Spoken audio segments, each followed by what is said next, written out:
Greetings and welcome to the University of Minnesota Alumni Association's webinar series. My name is Marissa Smith and I'm the Director of Student and Recent Alumni Relations and your host for today. Thank you for joining us. Today's webinar is Beyond Diversity 101, Microinequities, Implicit Bias, and Moving Towards Equity, led by Ann Phibbs. Many of us have been involved with diversity training that focuses on cultural difference and respecting all perspectives. While this is a good start, we cannot move towards true equity in our workplaces, organizations, and personal relationships until we address historical and institutional inequality. In order to address the myriad of ways that certain people are marginalized based on social identities such as race, gender, disability, religion, class, sexual orientation, and more, every one of us needs to understand our own identities and how we all demonstrate bias that is often unconscious, and how we are all capable of moving towards equity. This is what we'll be discussing today.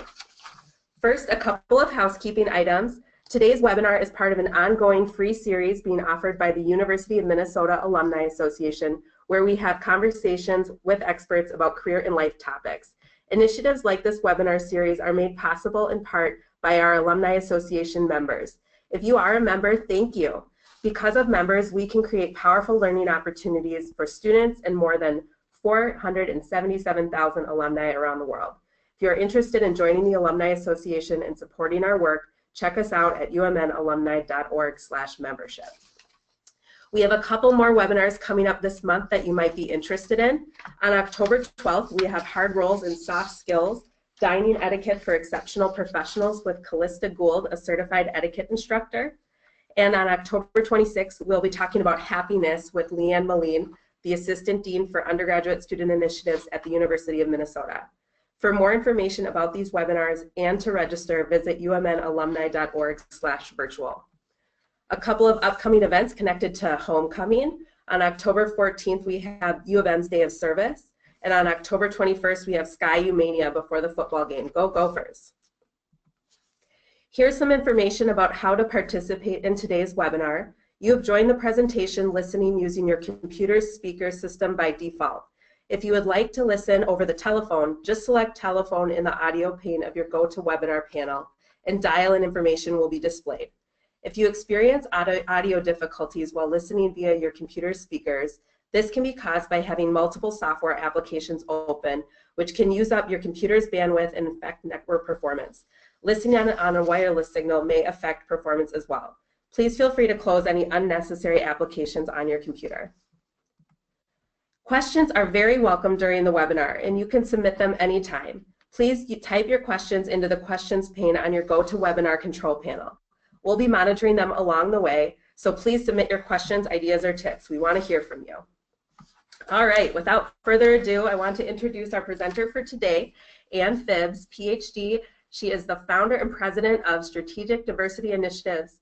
She brings more than 25 years of experience helping organizations advance their equity, diversity, and inclusion goals.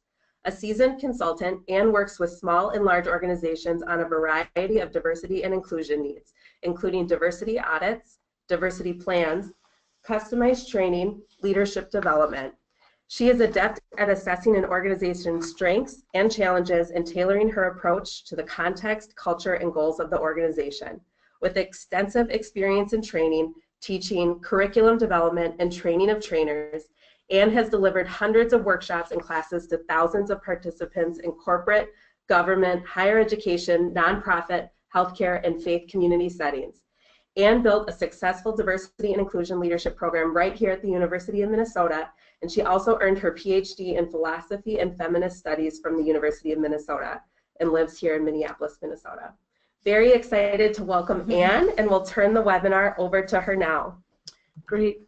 Well, thank you so much. Marissa, I'm just clearing my throat, excuse me.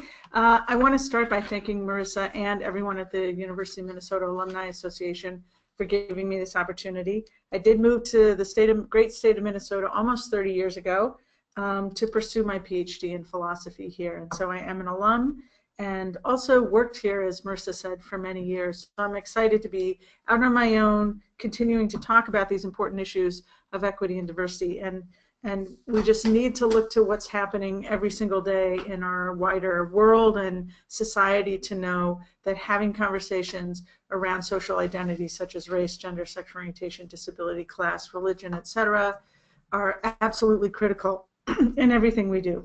So I'm going to jump right in with what I want to talk about. And here's the agenda. I have a lot packed in here. I'm going to just, again, as Marissa already mentioned, please encourage questions. Absolutely want to hear from you to know if there's anything don't understand, isn't clear, some questions that you have. And we will also leave time at the end for those questions. But I'm going to jump in with a quick slide about kind of the case for diversity, but then also the case for equity, because they're not exactly the same thing. And I also want to talk about the approach that strategic diversity initiatives takes in understanding this work, because I don't think everyone approaches this work in exactly the same way. Of course, I want to be clear about what my assumptions are and our assumptions are in the work that we do. I'm going to jump into then talking about microinequities, or what some people refer to as microaggressions. And really what I want to do in this webinar is set up for you two of the central ways that issues of inequity play out in our classrooms, in our workplaces, in our faith communities, our neighborhood and community organizations, because these issues don't just leave at the door. It's not like we just walk into our workplace and suddenly our race, our sexual orientation, our disability, our class status doesn't matter. It follows us into every space, whether that's a marginalized identity or whether that's a privileged identity. And so that's a central frame that we have.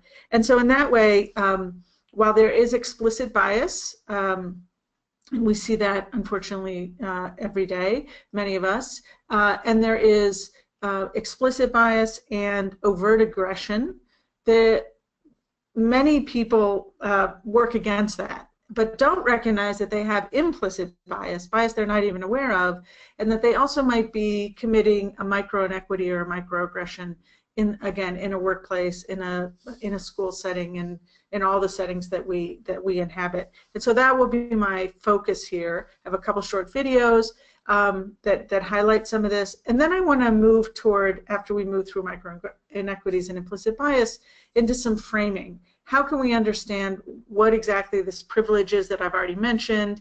Not everyone's comfortable with that word. I use it quite a bit, and I want to be clear about the difference between bias and prejudice and oppression, so we can get to an understanding of privilege, because we need to get to the most important thing, is to talk about what it means to change things, right?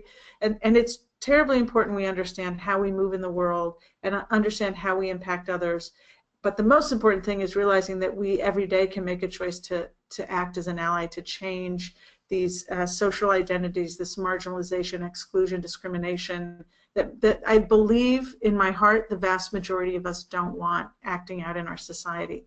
So we'll end up with that, acting as an ally, and I'll share some next steps. So this is the slide that talks about the case for diversity and equity. There's a wonderful article from Scientific American. I just love the title, How Diversity Makes Us Smarter.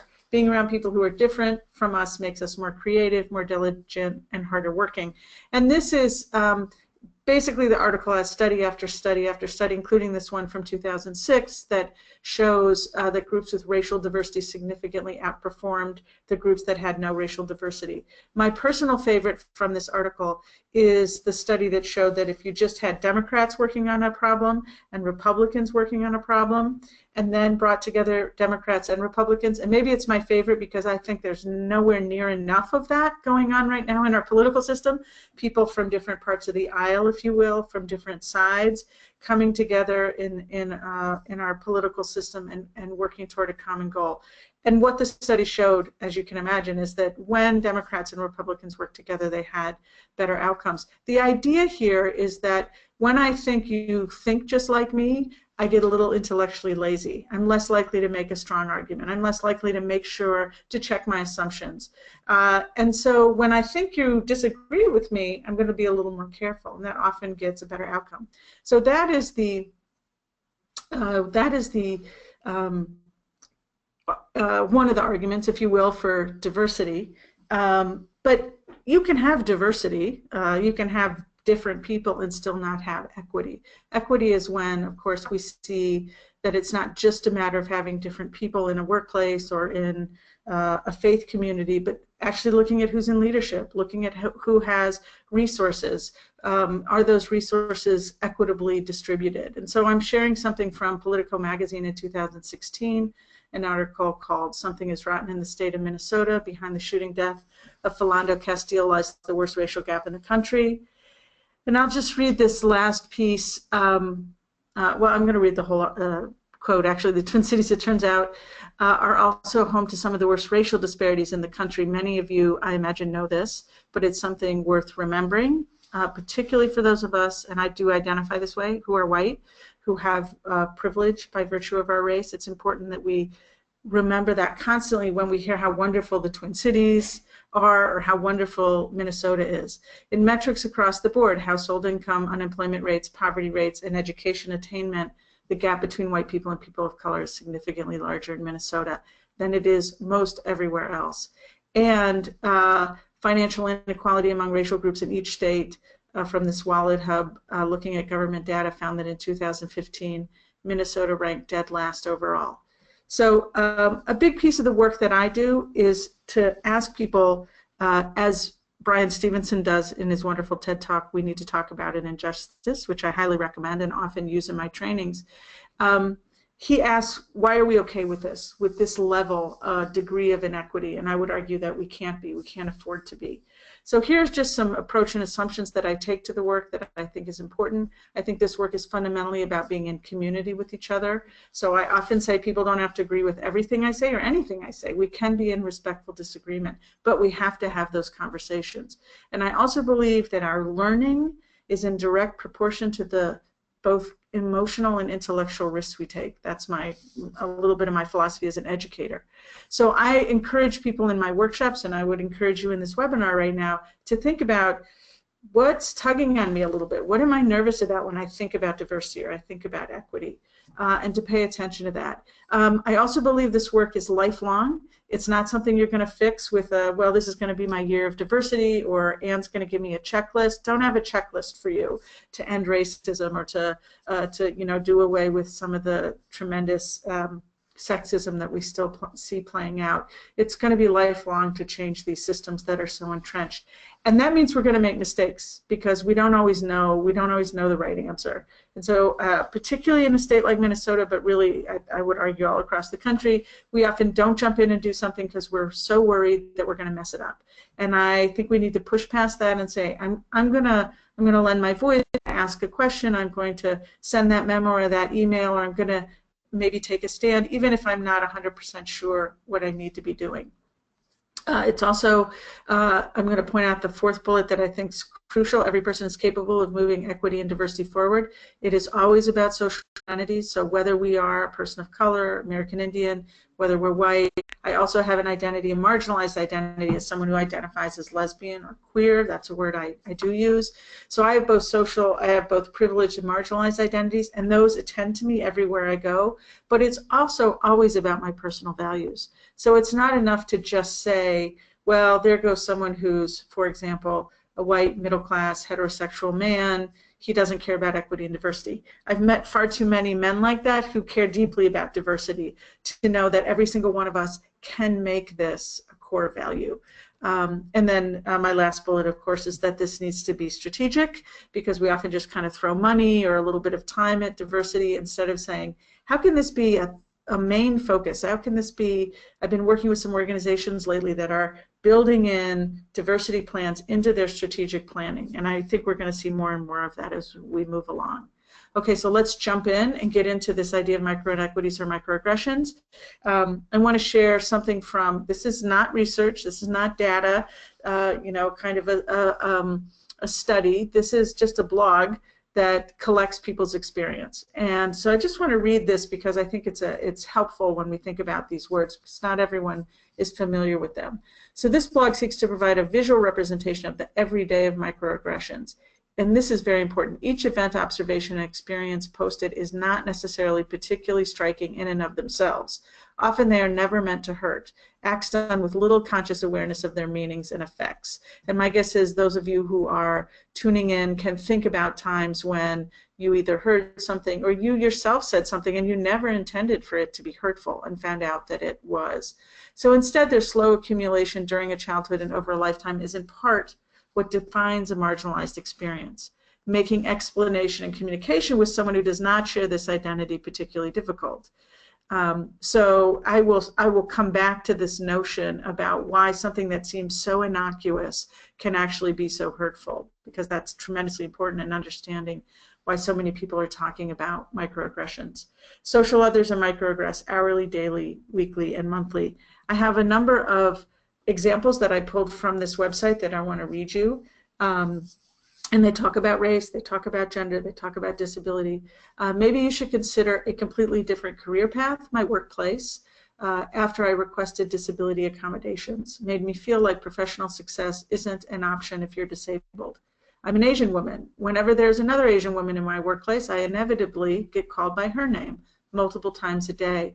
One day my white, and I apologize, that's on me, my white colleague told me, you should realize how hard this is for me and stop caring so much, after calling me the other Asian girl's name, saying I'm trying, or you know it's not racist, doesn't help when you're not trying and it is racist. Are you a man or a woman? Repeatedly, everywhere. She's Mexican, she can be our maid. My white step-grandmother talking about me when I visited her house. I felt like I was being made the butt of a joke because of my race. My boyfriend, who is a disabled veteran at 26 years old, was walking with his cane to class when he slipped and fell. A group of people walked by and laughed at him, yelling, "Watch out, Gimpy." And let me just say, I don't think these are necessarily easy for people to read nor hear, because we are talking about bringing up trauma that for some people, I'm sure there are people, part of my audience today, who recognize some of, have had these same things said. But the point is to surface them so that people know how much they affect people. I'm sitting in a restaurant with my husband and mother-in-law. Our server comes to take our order. He has a soft, somewhat feminine-sounding voice. As he walks away, my mother-in-law turns to me and loudly snaps, "Oh, I don't know why the hell they don't just go back into the closet and stop harassing the normal people. Nobody wants to hear them whine about marriage." My husband kicked my foot under the table when I opened my mouth. He knows that I'm a straight ally who supports GLBT rights, and he didn't want me to confront her bigotry. What are you? I'm a mixed-race American, and I get asked this question all the time by people I've either just met or haven't said a word to in my whole life. People just walk up to me and ask, "What are you?" If I'm too tired to come up with something witty and I just answer the implied question, "What is your race?" they usually say something back like, "That's a beautiful mix."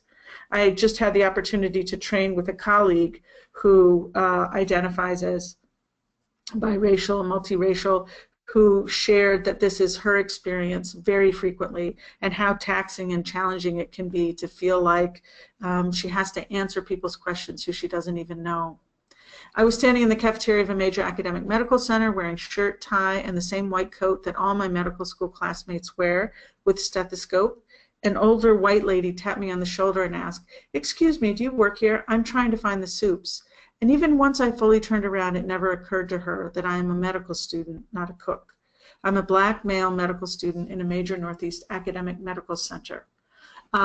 When I train, I, as you will see shortly, have a little exercise where I ask people to share about their own experience with microaggressions. And I have a few examples I want to share here. First, I want to share that former President Barack Obama has talked publicly about this very same kind of microinequity. He said he knows very few professional African Americans who have not gone in very well dressed into an event and been shown to the kitchen, and that has happened to him not clearly when he was president. I have a colleague whose husband was winning the Latino Entrepreneur of the Year award, and at the very event where he was winning the award, he was shown to the kitchen when he walked in. And I was doing a training where a man who identifies, he said to me he identifies as Mexican and Irish, and he said he was at a social justice event sitting out back of the kitchen with his wife, who happens to be white, Someone he didn't know popped their head out of the door, looked at him, and told him to get back in the kitchen. The idea that, again, even if we're wearing a white coat, even if we're dressed up, that we're all treated the same, that just isn't the case. This is the last slide. You must be new. They keep getting such cute nurses. I heard a medical student was coming in to discuss my medications with me. Where is he? Said to me when I, a female medical student, entered the exam room of this elderly man to discuss his diabetes. And then the last one. Anytime I see the doctors at my college's health service clinic, doctor, are you sexually active? Me, yes. Is there any chance you could be pregnant? No. Taking birth control pills? No. Do you use condoms? No. My guess is you see where this is going. Beginning to look concerned, the doctor says, is there a medical reason you can't become pregnant? Not that I'm aware of. So now looking even more concerned and speaking in a condescending tone, then how do you know there's no chance of pregnancy? Last I checked, my female partner would have a hard time pulling that off. So I use this for a couple reasons. One, because it's a little bit funny. I think about a way to push back, but also because it mirrors my own lived experience as someone who's lesbian or queer. And when I train, I share an example of how I have 3 children, 2 adult children and a 3-year-old at home. And when my son, who's now 26, was just a little baby, my partner at the time and I went into a pediatrician to obviously get him checked out, and we were explaining our whole situation, including who was the birth mother, that I was not the birth mother that my partner at the time was, and we're going along in the appointment, and the doctor has forgotten which one of us gave birth. I think that's fine, and he needs to know who's breastfeeding, and I think that's fine as well. But he doesn't say, "Oh, can you tell me I forgot which one of you gave birth?" He says it this way: "I'm sorry, can you tell me again which one of you is the mom?" So with a 3-letter word, he erased me as a parent. Now, you could say, come on, no big deal. He's a nice guy. He's just, he's got a lot to think about. And I don't think this is at all a case of egregious homophobia. But when I want to go back to that first slide that talks about how it might seem like nothing to someone. But of course, I grew up, came out in 1980 when I was 17 years old, to my mother. And the first thing she said to me was, when I came at her as a lesbian, she said, I'm sorry, you'll never have kids. Well, I hadn't said anything about having children, but in that milieu, gay people didn't have kids. And she later knew my son before she passed away, with very supportive grandmother. But I grew up with messages that people like me didn't have children. And so when the doctor reaffirmed that, in effect kind of taking off the Band-Aid of my wound from homophobia, it affected me. And the main thing is not that I think that he was a bad person or anything, but I certainly didn't really want him caring for my child anymore. So I say this to people who are going to be in the healthcare profession or working as managers or supervisors or lawyers or whatever it is, that if you have some microinequities and microaggressions that go unaddressed, you're going to lose clients. You're not going to have people want to disclose things to you. You won't be really the best that you can be in whatever it is that you're doing. Okay, this is an example of the kind of work I do in my workshops. I obviously can't pull you all together and have this interactive piece, but I'll leave you with it as kind of we move away from the microinequities, is to say, I ask people to think about their own social identities and think about where they're comfortable and where they're not comfortable. Not that it's a contest and you have to, oh, I'm comfortable in 10 communities, but rather that no one's comfortable everywhere. But it's when we don't know what we don't know, when we don't check our assumptions, that we're most likely to cause hurt and to have troubles, I think, around equity and diversity. So starting to just notice, what is Anne mentioning that I don't know much about, whether that's the LGBTQ community, or I haven't talked much about race, or I don't know anything about disability, and starting to pay attention to that. And then I always ask people to think about whether they have witnessed or experienced a microaggression. Now, another way that we see bias, that we see hurt, exclusion, discrimination play out is around what's called implicit bias. And implicit bias, some people call it unconscious, some people call it unexamined. The Center for Institutional Change out of University of Washington calls it unexamined, and they say it's a form of stereotyping that is often unintentional, automatic, and outside of our awareness. And it's often contradicting to our conscious beliefs. So this is true for folks who believe that they're not biased, they don't want to be biased, they work very hard not to be biased around these social identities, will still find that they have this implicit bias. And we're going to see a short video clip now, and also I'll share some slides with some studies so you get a sense of what this implicit bias is.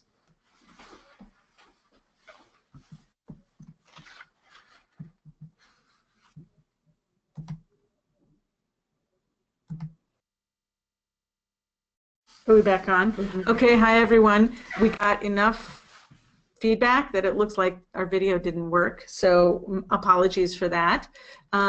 Let me just share what was in the video relatively quickly. It's a study from NYU, New York University, Professor Dolly Chu, C-H-U-G-H, in case you want to look it up. And they sent an email to a random selection of 6,500 university professors. And in the email, it asked for information from a professor about their doctoral program. And what they did was they listed names that could be easily identified as male or female, and also names typically associated with African American, Latino, South Asian, so some racial diversity as well as gender diversity. And what they found, what they then did was in this study, see who responded, and they found out that if you had a name that was associated with a white man, you were more likely to be responded to by the professors than all of the other groups together. So men and women of color, American Indian men and women, in terms of being identified by their name.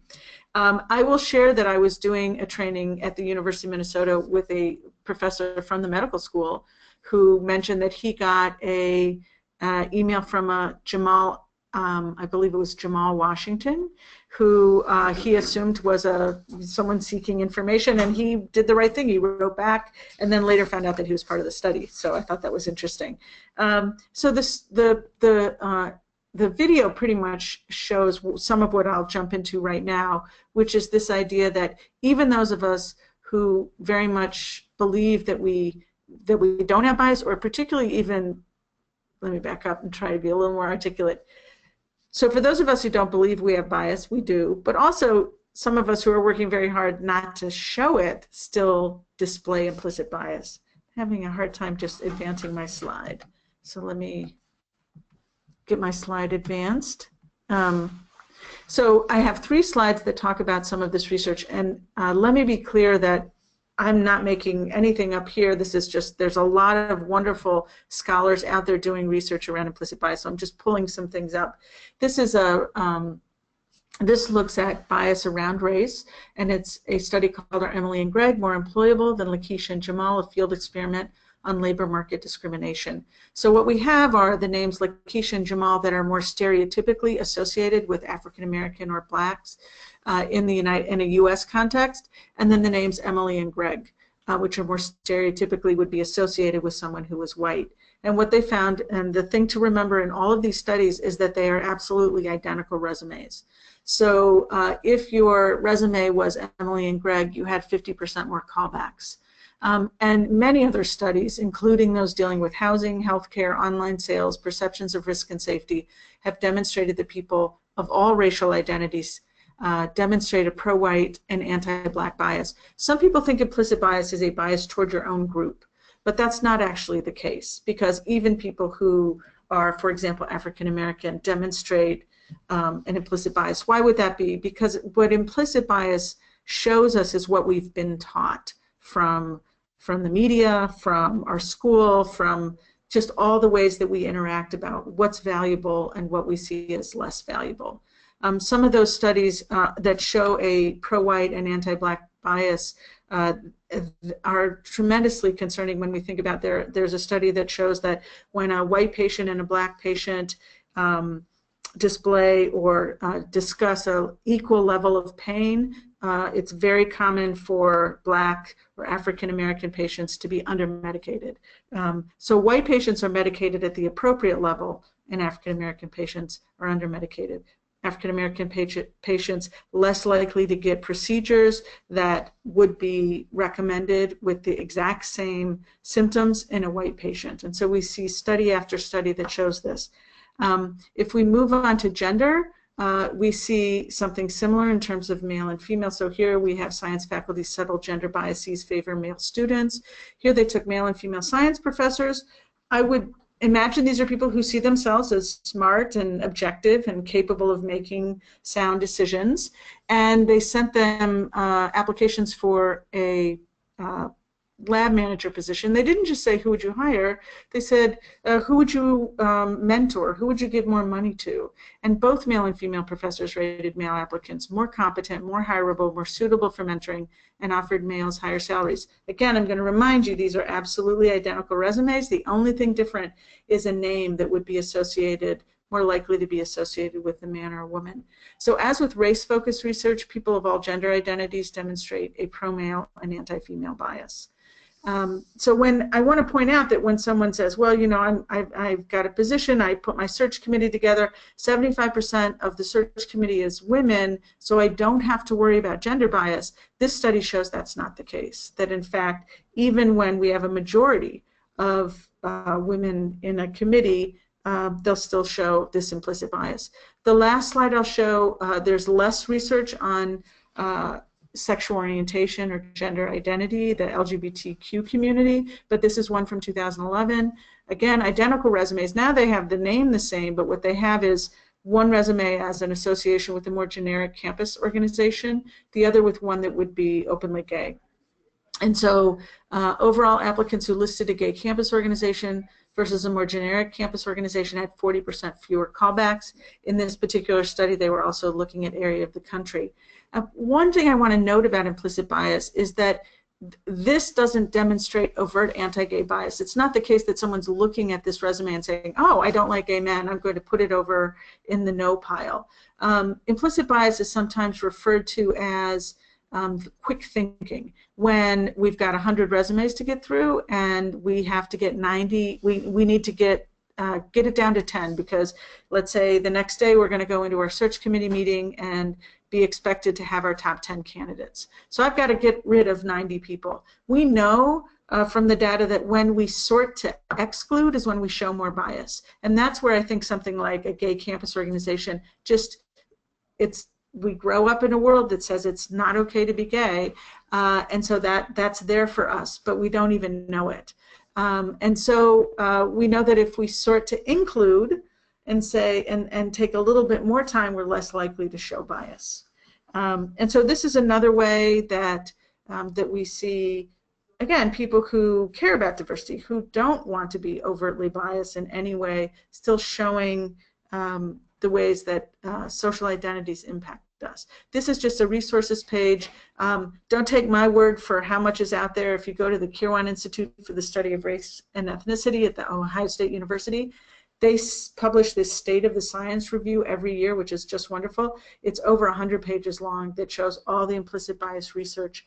And then the top project implicit is from Harvard. I was in a different implicit bias training than one that I develop and deliver, and they had us randomly selected to participate by doing the project implicit. And so I happen to be doing gender. I'm someone who identifies as a feminist, identifies as someone who cares deeply about gender equity, and sure enough, I demonstrated implicit bias around gender.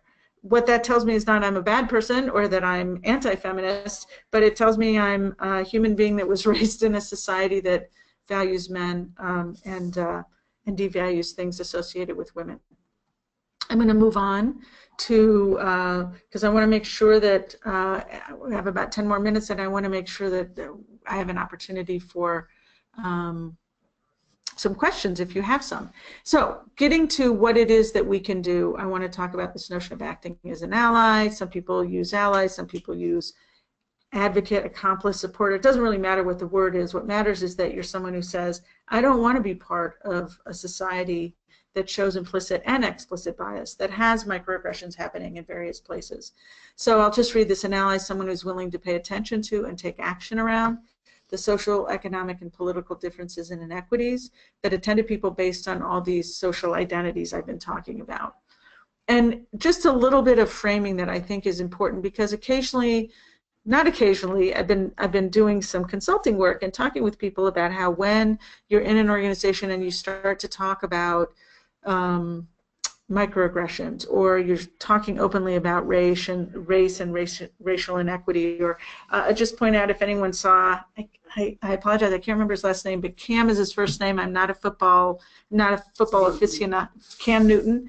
If any of you just saw the recent very sexist thing that happened, where a very smart female sports reporter asked a very detailed question. I didn't understand the question because I don't understand football all that well, but she was talking about roots, and he stopped the press conference and said, and laughed in her face and said, I find it funny that to hear a female talking about roots. I just think that's funny. And she later tweeted, it wasn't funny, it was her job. So if we think, oh, well, this stuff is done and it's not impacting people, that isn't the case.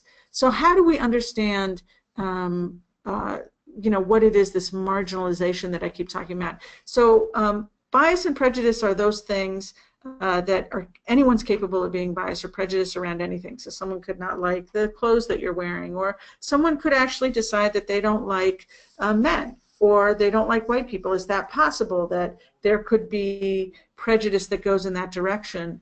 There could be. Anyone's capable of having this adverse opinion or leaning formed without just grounds. The difference with oppression is that oppression is when we think about institutional power. The fact of the matter is, if we look at the history of this country, for an example, we can't find a law, a public policy in the history of the United States that was designed specifically to keep white people, like myself, out of any institution. Now, it doesn't mean white people have had access, complete access. They haven't.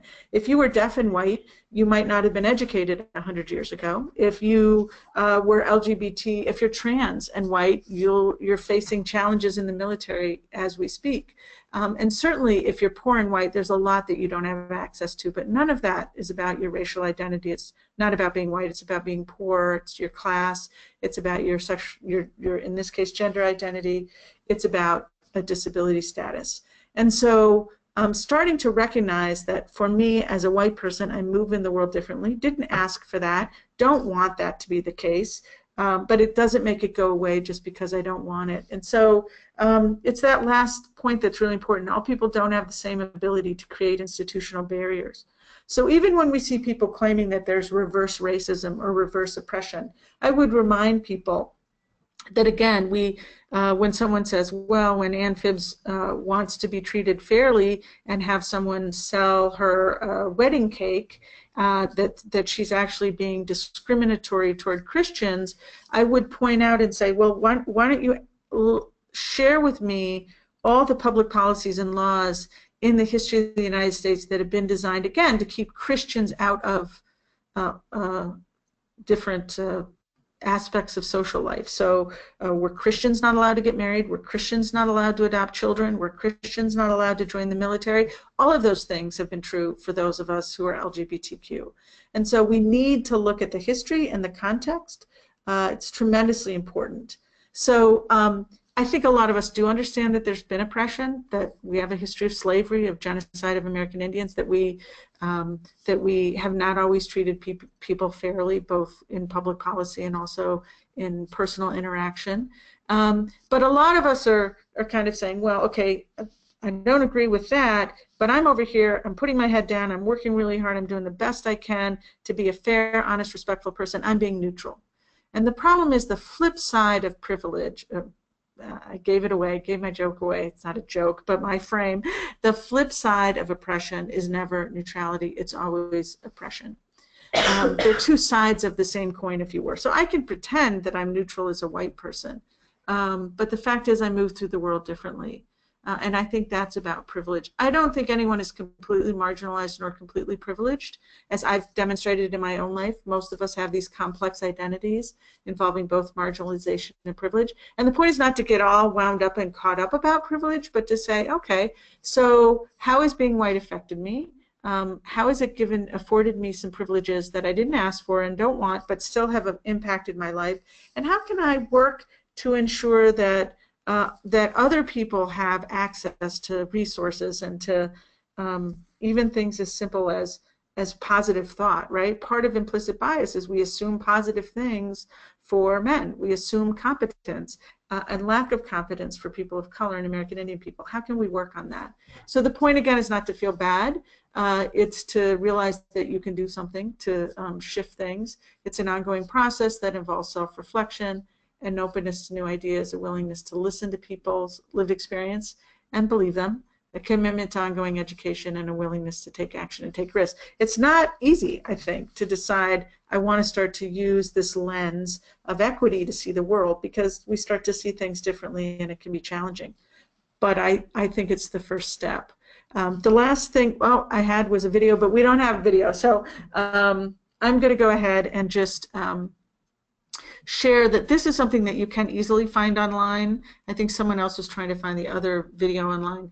I highly recommend the entire video system, and really video, not system, but video series. Dr. Shakti Butler is a wonderful filmmaker, and she's made a number of films. Cracking the Code System of Racial Inequity, I highly recommend. Dr. Joy DeGruy, who I also recommend, who talks a lot about, she's a social work faculty member who talks about the effects of slavery on the African American family. In this video clip, she just shares a story about going to the grocery store and being treated differently because she's African American. So you should be able to find that no problem. If you just Google Joy DeGruy grocery store, you'll find that video clip. And so the last thing I have are some next steps that in all the workshops and trainings that I do, I ask people to think about what are you going to do next? Because I said this was lifelong, and every single one of us is capable of doing it. You don't have to have a particular political viewpoint. You don't have to have a certain social identity to say, oh, I want to start to notice what it would be like for someone who has a disability, whether that's an apparent disability or non-apparent disability. What is someone, for example, who lives with a mental illness, how would they navigate my classroom? How would they navigate my workplace? Am I set up to support people, someone who might have a genderqueer or trans identity? Occasionally I'm asked to come in to talk with folks who might have, I've done this in the past, have someone who's transgender identified coming in as a graduate student or as an employee. And I often say to people, it's great that you want to do that when you know you have someone coming in, but why wait? If we act as if, it's one of the frames I use, if you act as if every kind of person of every social identity is in every space you inhabit, right? So instead of looking out and saying, oh, I don't have any students of color, American Indian students in my classroom, you actually don't know that. Or, you know, my colleague is, I think I just work with all women. You don't actually know someone's gender identity until you ask them. And you want to think about whether that's something that you really need to ask, I would argue. But if we think about what if, act again as if, this diversity is everywhere, how does that change how I move in the world? How does that even change the jokes I tell, or what I think is funny, or when I'm willing to step up? Because that's how we shift things. And the last frame I'll use is, and I usually say this at the beginning, but I'll say this now at the end, a lot of diversity work, multiculturalism, you know, work around this is about those people over there. And so how do we recruit and retain students of color, which is absolutely legitimate. How do I accommodate a colleague with a disability in my workplace? And those, you know, I might have a young woman who's working in a male-dominated profession. How do I make sure that she doesn't face sexism? All of those things are important, but it isn't just about them.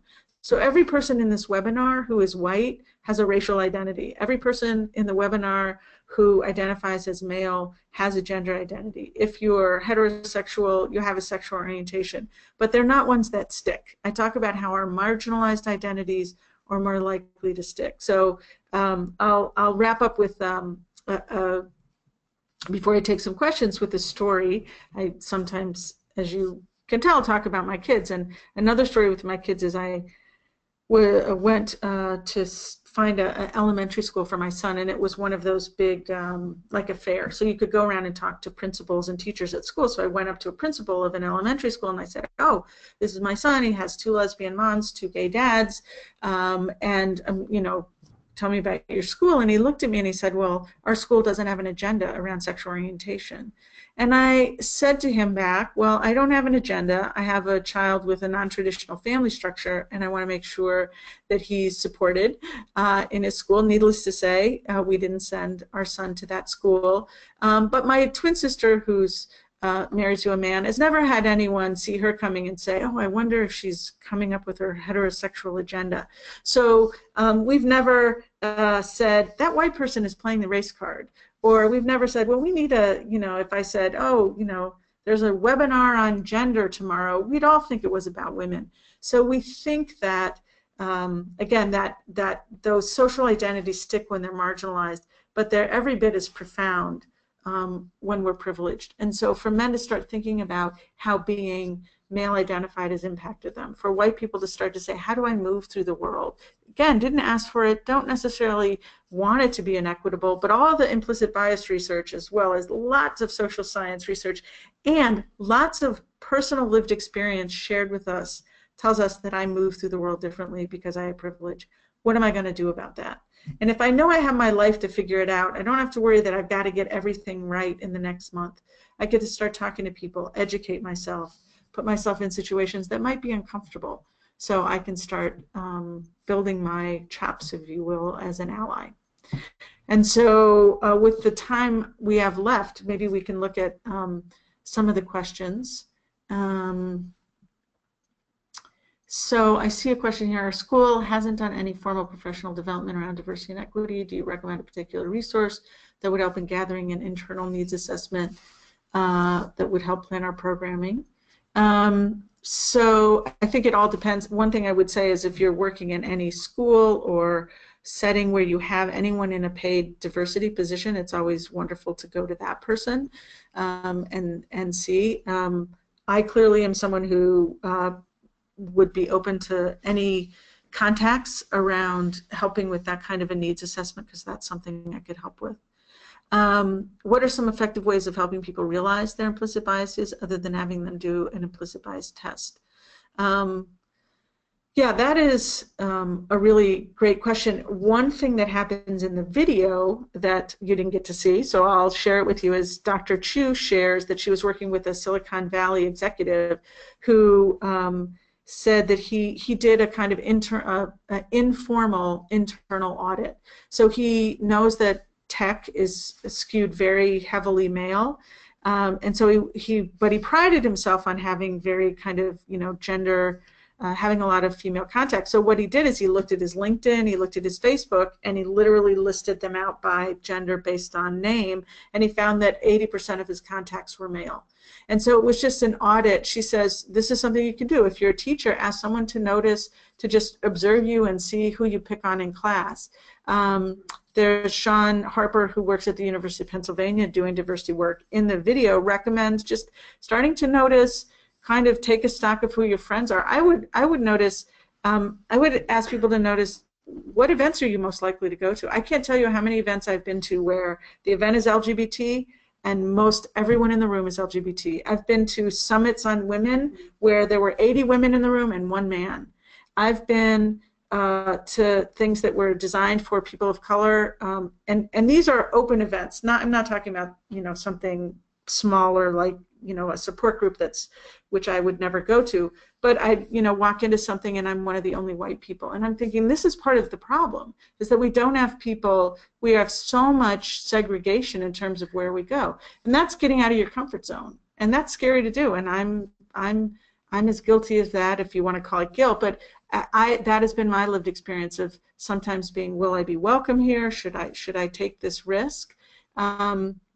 And we should, yes, we need to be in different kinds of settings. So just helping people realize their implicit bias, have conversations about it. And one of my favorite things that comes from, I don't even remember where, because there's so many people doing wonderful things, model that you have biases. There was one study that showed the person who, if you were more likely to say you weren't biased, you showed more bias. So it's the person who says, yeah, yeah, maybe you know, you're sitting in a maybe a committee meeting, you know, a committee meeting or you know, I just can't think of a, you know, a search committee meeting. There we go. You're in a search committee meeting and you say, I like these candidates, and you turn and you say, but you know what? Hey, folks, push back on me a little bit. Or what am I missing? Well, what would it be like if we started to say to each other, and instead of feeling ashamed or worried or embarrassed, or if Marissa, who's sitting here next to me, could say to me, hey, Ann, here's something you're missing. And I say, that's a gift you just gave me. That really helps me out. Instead of her worrying that she's going to embarrass me or humiliate me. I'm going to keep going through some of these questions. As a parent of high school and college ethnic minority daughters, my children often report experience with teachers, peers, and school administrations that involve microaggressions or implicit biases to gender, race, athletes, social, and other important social identities for my family. For my high school age daughters, I often request a meeting with the teacher and the principal to discuss my children's experiences. These meetings often do not go well because the teacher or administrator is defensive or accuses my daughter or I of being oversensitive. Yeah, that is not uncommon. The results of these meetings quite often impact my daughters negatively in terms of grades or even further overt or implicit acts. The question, and let me just say, I'm so sorry that's your experience, and I'm sorry that I say it doesn't surprise me. The question, how can a parent have a productive discussion with school personnel that increase awareness as well as create safe spaces without reprisals for our children? That is a really loaded question, loaded in the sense that it's so important. It's of course you want to advocate for your child. Of course you need to do that. I mean, the simple answer for me is this is why we need everybody thinking, how is this impacting my work? So we need, and you know, as I just mentioned, I mean, this question goes exactly to what I was talking about. If someone comes to me and says, I'm feeling like you're missing something about my identity, I feel like there's some microaggression, I feel like this is a challenge, and I want you to listen to me, if we can be open and vulnerable and say, yeah, tell me more about that, because of course I don't know your lived experience, and I probably have some implicit bias. All the studies suggest that. How can I be there more for you instead of being defensive? What we need to do is also remind people that that is better teaching. That is better administration. That is, you know, you're going to do a much better job if you recognize that no one gets it perfectly, and there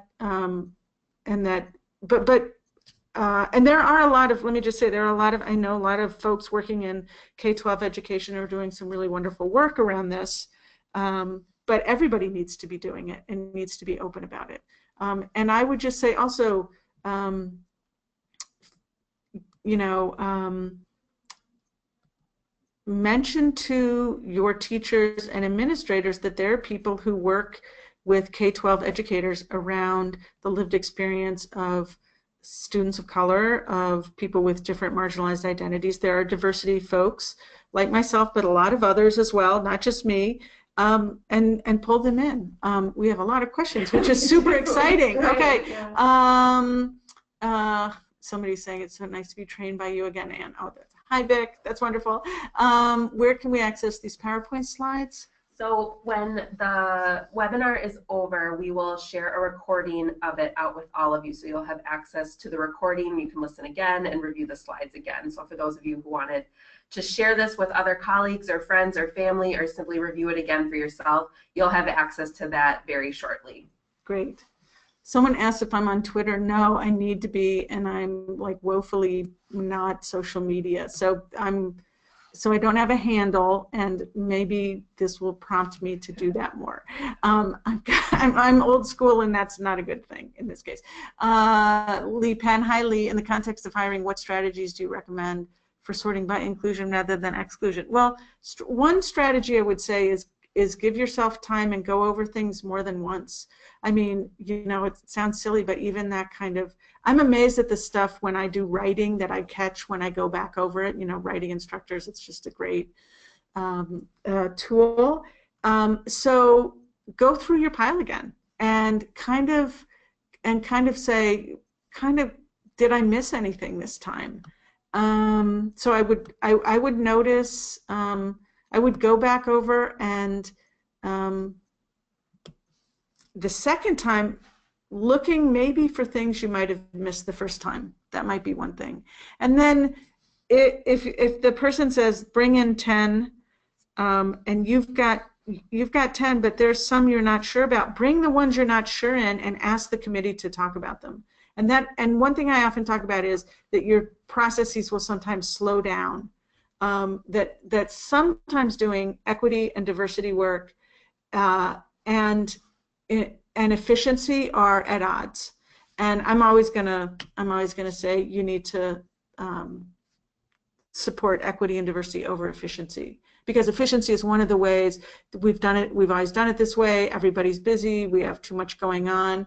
So I like, and everybody says this, this isn't going to come as any surprise. You do the same thing over and over again, you get the same result. So if somebody's like, well, how come we haven't been able to get some staff of color, American Indian staff in our office for the last 5 years? Well, if you keep doing what you've been doing for the last 5 years, you probably won't change that.